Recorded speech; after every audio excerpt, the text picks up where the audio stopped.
Nevidljivi neprijatelj. Nevidljivi neprijatelj naokolo leti, žulja se, zastrašuje i zasjede prijeti. Na novome valu, u novom obliku, ostvaruje profit, uništava psihu. Nevidljivi neprijatelj napada iz mraka. Normalno je novo atmosfera panike i straha.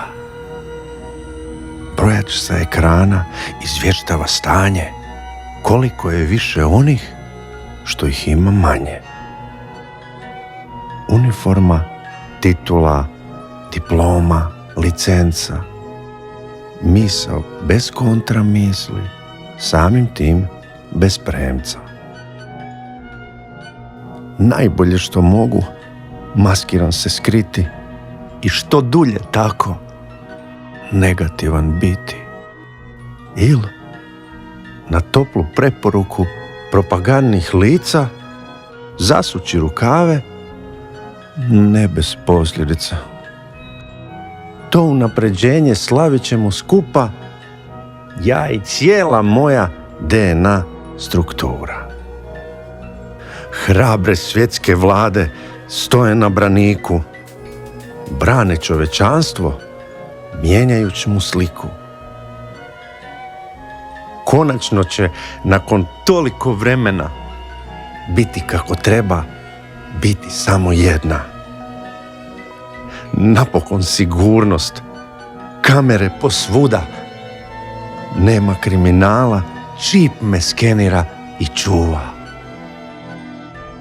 Potrebe za drugim ljudskim bićem više nema. Samim tim ni komplikacija, ni razočarenja.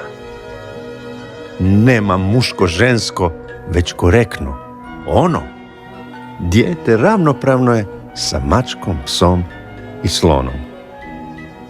Na oblak će divnog dana aplaudati mene, umjetno je bolje cvijeće, jer ono ne vene. Rituali, protokol, simboli, procedure, ista nastojanja istih, još od babilonske kule. Zajednički neprijatelj pred kraj stoji puta, jedna religija, jedna vlada i valuta. Iz kaosa red dolazi, rješenje već stiže, sprema se ustoličenje, treći hram se diže. Akti, puške, razvratnosti, progon, ekran, dolar. Zmajev cirkus rasprši se, vratio se stolar. 1000 ljeta blagostanja, bez ijedne brige, prijatelji nevidljivog nestaši iz knjige. Nevidljivi neprijatelj naokolo luta, oduvijek je najbitnije ne skrenuti s puta.